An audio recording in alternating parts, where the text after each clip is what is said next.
So this video covers the techniques used in Finlay the Pygmy Seahorse. So quite an unusual design. You're using lots of different bobble sizes. And so my number one tip before we start, contrary to what I would normally say or recommend, is this time round, I would say that you might need to be printing this pattern. Just to take each round bit by bit and tick it off as you go along, because it is quite a dense set of text. The bobbles don't have a regular rhythm when you are making them. So it's not like a repeatable pattern that you're then working. So I do think it will be easier if you print this pattern and then you can tick off each round as you go along. You will also need, if you want to be very specific about where to put your fins afterwards, you will also need 2 centralisers in order to mark these points on the body so that you can sew them on at the end. And the kit obviously includes the 2 balls of yarn, the pattern, and then the optional wire. Now, I have very much wired all of these so that you can arrange these. It means that you can actually attach them onto things as well when you are doing your photographs. But if you are making it, again, for an under 3, obviously do not include the wire at all because you don't want the sharp wire coming out. So if you're making it as a toy for a child, don't include the wire at all. So I fast forwarded, and I am going to come back and actually cover the bobble sizes so that you can see all of that in a second. But I've actually fast forwarded to the first tricky bit that I think you want to see, and that is after round 8. So what I've got here is the point after round 8 where I'm going to split the body and the head up for the first time. But all I want to talk about there is, because I've done a great example of it here, is if you're new to using 2 colours, don't do what I've done here, where I've actually tangled the 2 colours around themselves while I've been working. So make sure that you keep the 2 colours on either side of your body, and when you're actually changing colour, try not to keep rotating in the same direction, because you'll find you get in a bit of a tangle like this. So actually, as I continue, what I'm going to do is unwind these 2, so I've got 2 clear strands and colours either side, and then I'm going to put 1 ball either side of me and just make a big gesture when I drop and colour change so that they don't carry on tangling themselves up as I go along. So after round 8 in the pattern, what it says to do is to count 30 backwards, and then you split that round to work that as 30 stitches. So this is the bit that I really just want to cover, because it's quite key to this design, is the fact that what you're doing is you're actually crocheting a large circle here, and this forms the back of the body and the head like that. So then we're going to be joining into the round here and then carrying on. So to count 30 backwards from your stitch marker, 1, 2, 3, 4, 5, 6, 7, 8, 9, 10, 11, 12, 13, 14, 15, 16, 17, 18, 19, 20, 21, 22, 23, 24, 25, 26, 27, 28, 29, 30. And that's going to be going into that bobble there. And all I want you to do is just double check that a couple of times, that you are definitely splitting those 30 backwards before we carry on. So what you're then going to do is follow the round instructions. So it's going to be DC3, so in there, and 1,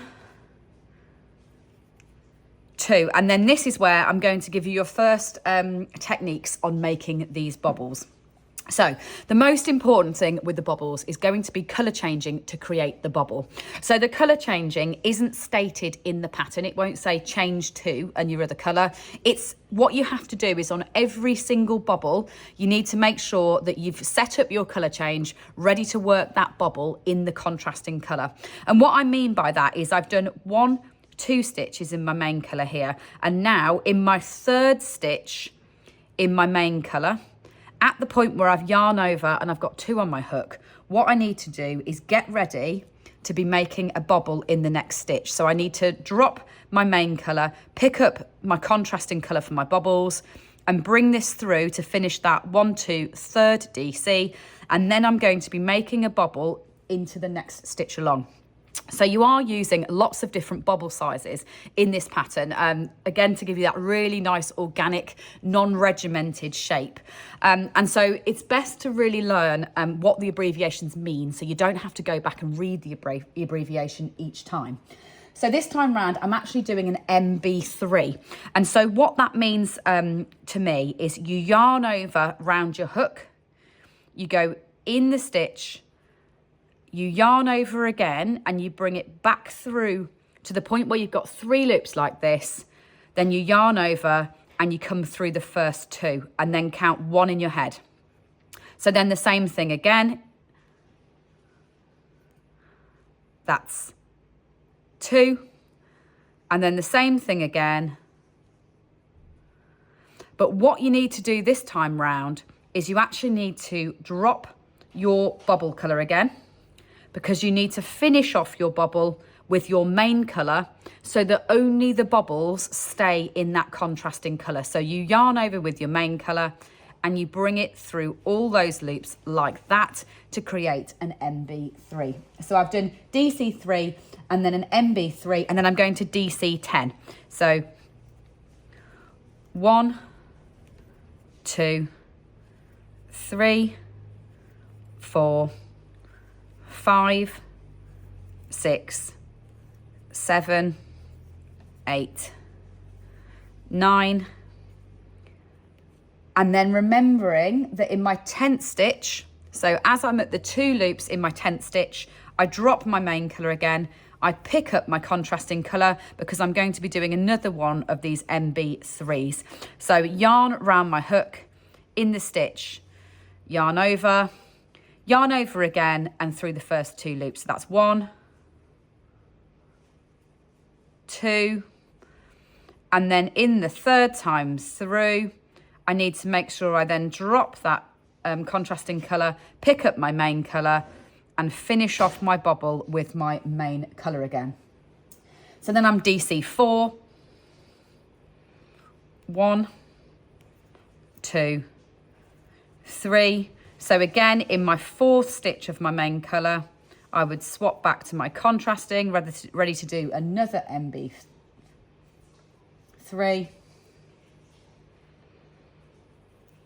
1, 2.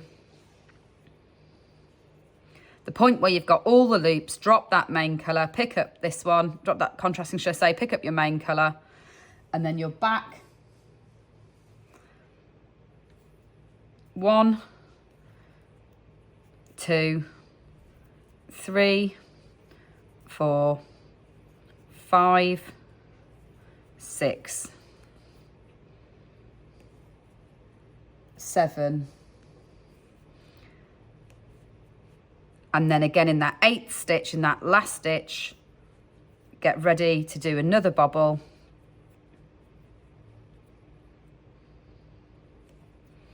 1, 2. The point where you've got all the loops, swap back to your main colour. And then DC1 for your final stitch. And then your stitch marker has actually remained in the same place. So if you're using a tracking stitch marker like I have done there, that's my orange thread, I will just pull that up with me in order to mark that place. So the most important message, and what I'm going to show you again now, so I'm actually going to start another seahorse from the very beginning so you can see it, is making sure that you really set up that colour change before you actually work the bobble. So I'm going to start from the very beginning just to explain that once more to you. So this time round, what shall I choose? There is so much choice. I think you'll really enjoy doing that. So let's go for cream magenta this time. So I'm going to start from the very beginning of the pattern, and I'm just going to demonstrate all the different bobble sizes to you so you can see them. So you're going to be doing your 6 in a ring as normal.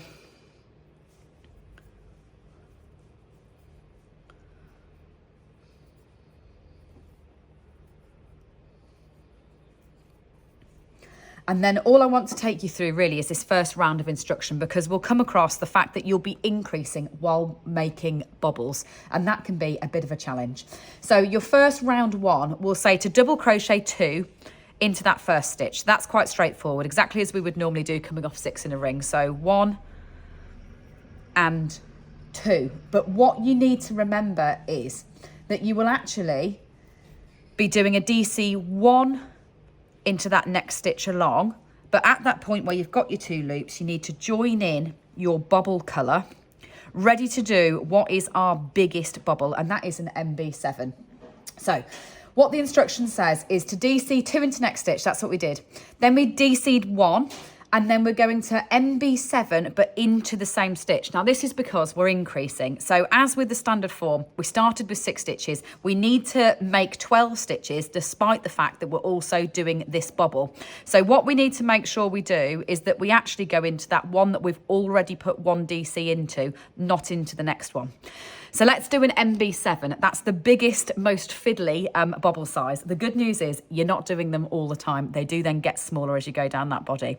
So yarn round the hook and into that same stitch like that, through, and then count 1 on the first time you come through. So 1, 2,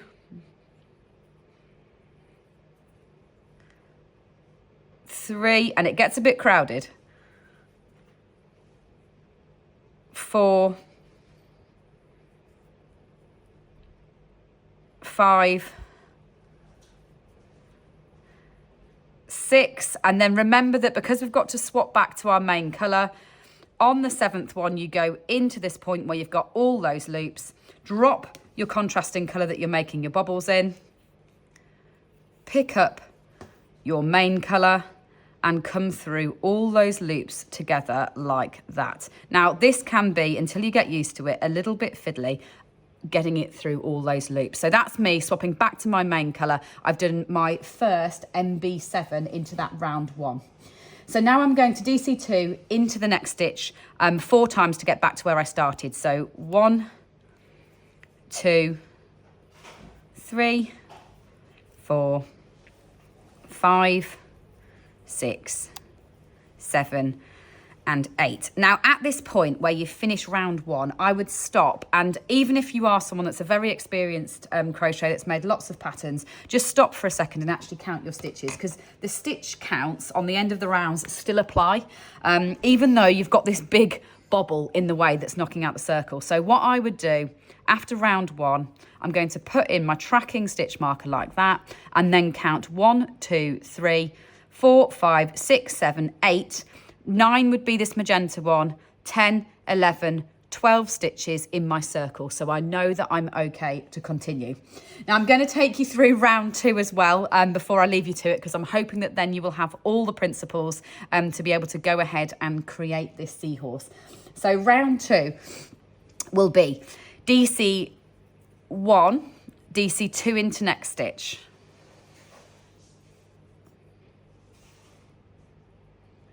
And we're doing that 4 times. So then DC 1, and all I want to show you is when you get back round to your bobble, do you see how you've got the stitch there to work as normal? So you've got your stitch on the bottom, so that would be DC 2 into next stitch. So that's 2 repeats, then DC 1, DC 2 into next, DC 1, DC 2 into next. But what I've got to remember is that I'm now going to do an MB7 again. So in that last one where I'm doing that last set of repeats, before I finish off the stitch, I swap back to my bobble colour and I'm going to do another MB7. So round, in, 1, 2, 3, 4, 5, 6, and then remembering that because it's my 7th repeat, I need to swap back to my main colour. So drop my bobble one, go back to my main and through. And then I'm DC 2 into next stitch.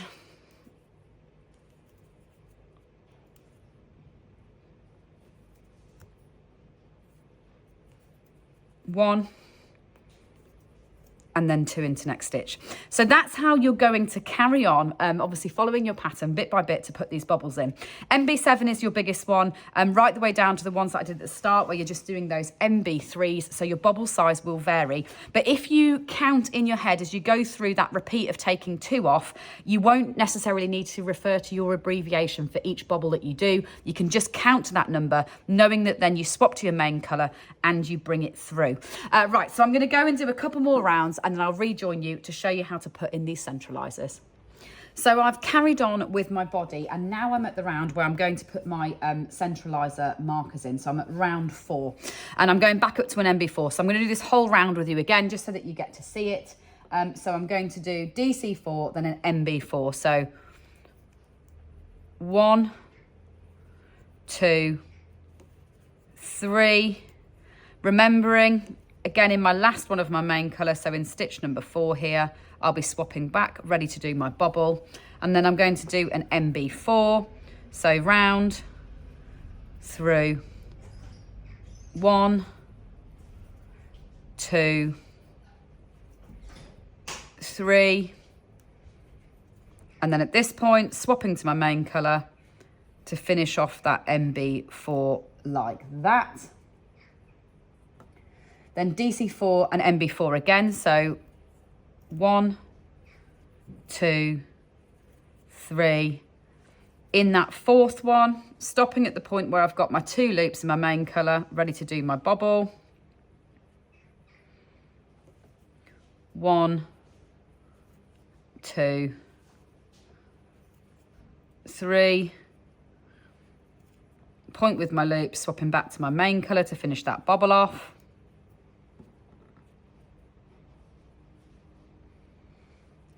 DC 1 and 2, and then place your first marker. Now, this isn't essential at all. It really is just where we're going to then be putting the fins on afterwards. Not essential at all. You can leave it out if you want to, but at least it gives you an absolute location of where I've put mine. So DC 1, 2, and then we're going to MB4.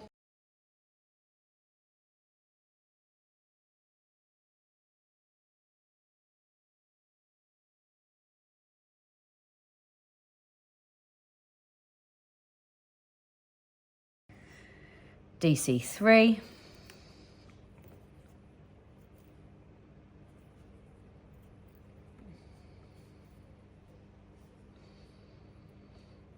put your second marker in,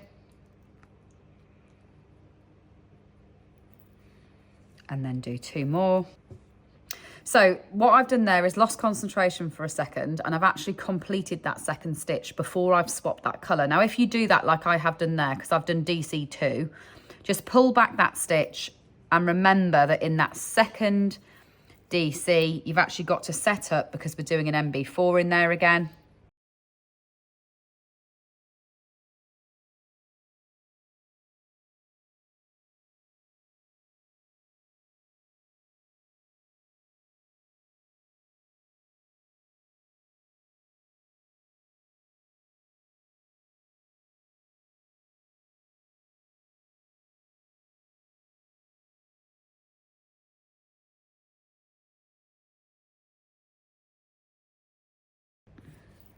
And then my final DC.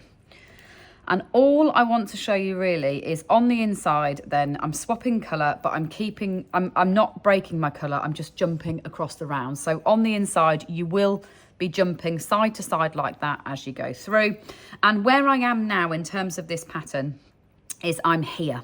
So what we've done is we created that big circle and then we split it for the head and body, and I'm now coming down the body. My centralisers will mark where my fins are, and I carry on right the way to the tip of the tail. So I'm going to carry on, and then I'll rejoin you for when we rejoin for the head in order to do this last piece. But the lovely thing about this pattern is there is no sewing up. So I know a lot of you who are not fans of sewing up will really love the satisfaction. Once you get into the rhythm of doing these bobbles and remembering to do that colour change just to uniquely work that bobble in that colour, it's actually a very satisfying pattern. So I know that initially it'll feel like you've got to concentrate to dig through those first few rounds, but it is actually very, very satisfying. And remember, you've got no sewing up at the end.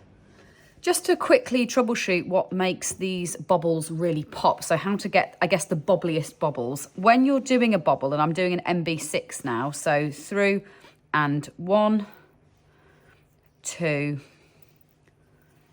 3, 4, 5, and then in my last one, swap to that main colour And really what I'm doing is I've got this third finger on my yarn hand pushed right into the back of that bobble before I yarn over, and I bring that through nice and tight like that, before then working a nice tight stitch following. And that's probably key to making sure they really lift off the surface of the fabric. Keep those stitches nice and loose when you're working in that contrasting colour, and then just give it a bit of a push forward before you do a nice tight stitch following, and then you'll find you get the most bobbly of bobbles. Same thing as well when you're coming back round and you're crocheting into the bottom of a bobble. So do you see here where I finished on those last two? Keep the stitch that's in the bottom of the bobble nice and tight, and that will again help that bobble pop off the surface. So now I'm just going to quickly cover round 9, because what you're having to do is do a decrease, and decrease with a bobble. So you start the round by doing a DC2 tog, so as you normally would, but you need to remember that because we're going to be doing a bobble in the next stitch, that you need to swap back to your contrasting colour to do that first DC2 tog. And then we're going to DC2 tog, but with a bobble. So go yarn round your hook first like that, and then take your 2 halves of the next 2 stitch, yarn over and through those, and then do exactly as we've been doing, count to your 6. So come through the first 2, 1, back in, 2, 3, 4, 5, and then again go in one final time and swap back to that cream in order to have done a DC2 tog, but with a bobble. So carrying on with that round, just to show you again, so I'm going to then be doing 2 more decreases.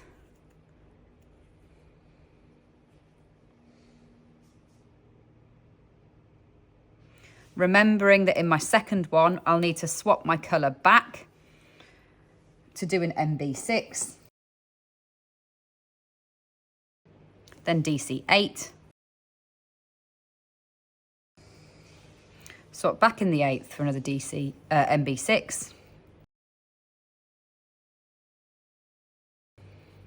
and then we're going to do another DC2 tog with an MB. So I just want to show you that one more time. So what you need to remember to do is to have colour changed in that last one, you go round the hook first before you then take half and half, before then coming through and working your MB6 as normal. So 1,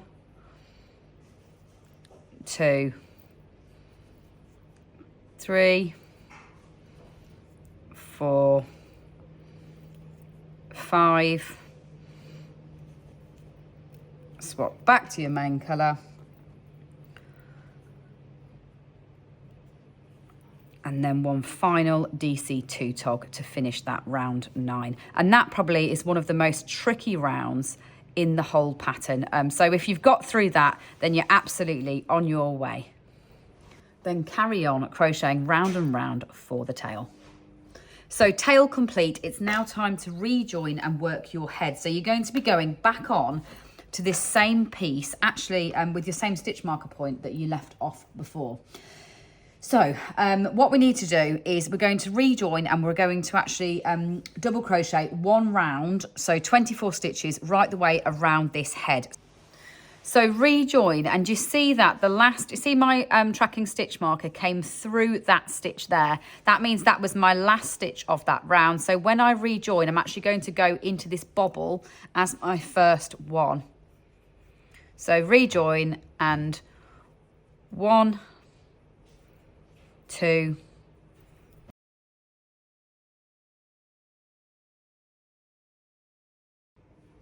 so move your stitch marker into your 24th stitch like that. So I'm marking my last one, and then we're off on a new round here. So 1, 2,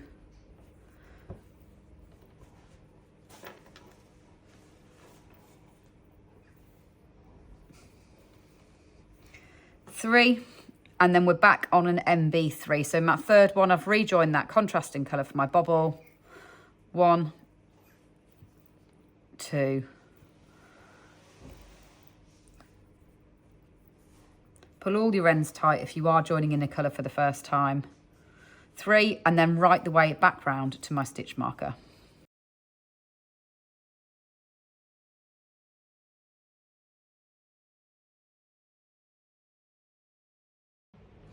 So a couple of final things to show you. So once you've finished, remove your stitch marker. And if you find you've got a slight hole where you've done a rejoin, you can always use that end in order to neaten up that hole at the end. So just pop a little bit of stuffing into the front of the head.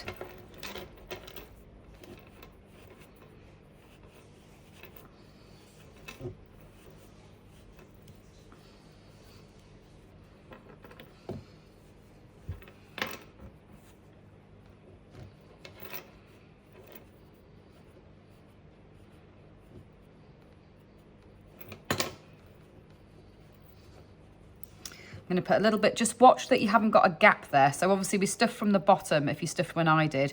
Watch you haven't got a gap on the back of the head there. You want that piece to be quite full of stuffing as well. So actually a little bit more going to be going in the front there.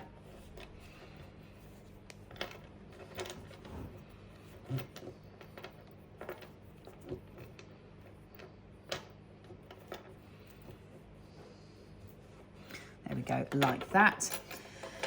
So then gather the stitches on the front.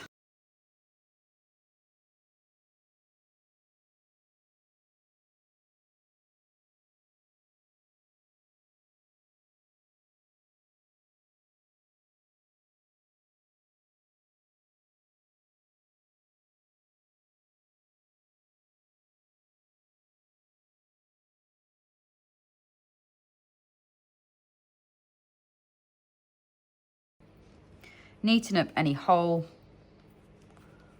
that's there, like that, where you rejoined.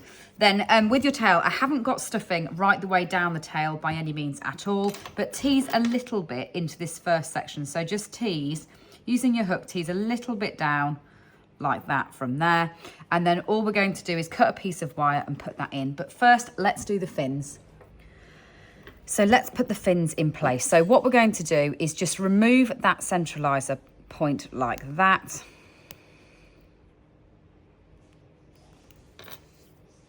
And then slip stitch in, chain, and then work all the double trebles around that same stitch. So a double treble, you go once round your hook and then a second time round your hook, in, and take 2 off at a time.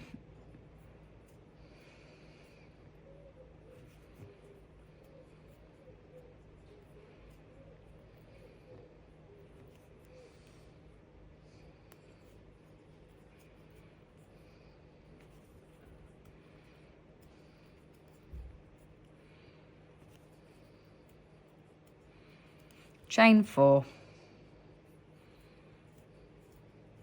and then back down into that same stitch again.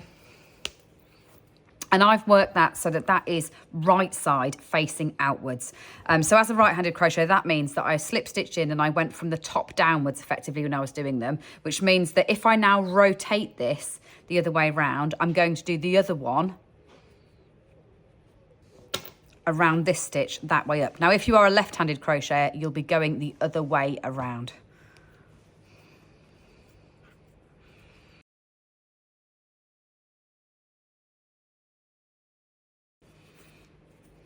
So then just sew in your 2 sets of ends, and that is your fins in place like that. So then finally with your eyes,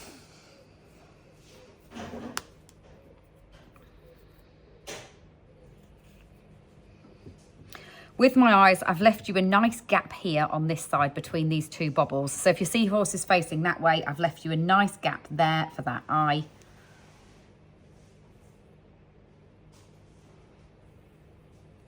Like that.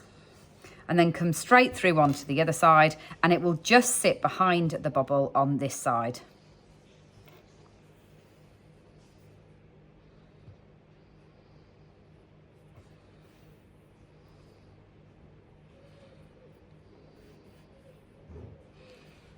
There we go, like that. So now for the wire, final thing, obviously optional. If you are making this as a toy for a child, do not use the wire, but it's gonna make it very fun for you if you are going out and about posing for pictures and things like that. So curve one end over so you've not got a spiky end like that, and then work that up and into your seahorse, and you want to really get it into the body a bit. So don't just finish it here. Try and push it up a little bit more into the body. That's just going to make it stronger when you are positioning it. Now, if it pops out like that, pop it back in again, and it should just stay within.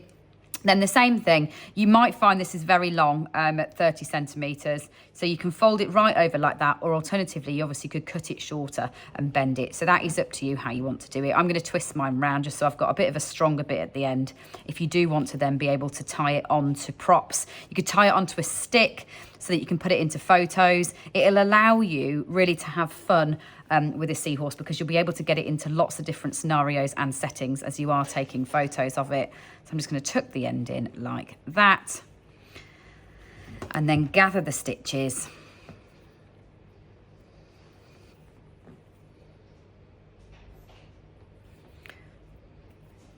Closed. So, right, go ahead. That should give you all the techniques you need to be able to make Finlay. I can't wait to see your photos. This year's hashtag is hashtag Find Finlay, because the brief is to try and camouflage Finlay in with his environment. Anything that you can find, whether that be props in your home, whether that be landscapes, whether that be different colours, your clothing. It really is up to you how you're going to take these photos. I can't wait to see how creative you get. But use that wired tail so that you can attach it onto bits and pieces, take it on your travels and pose him for some great photos.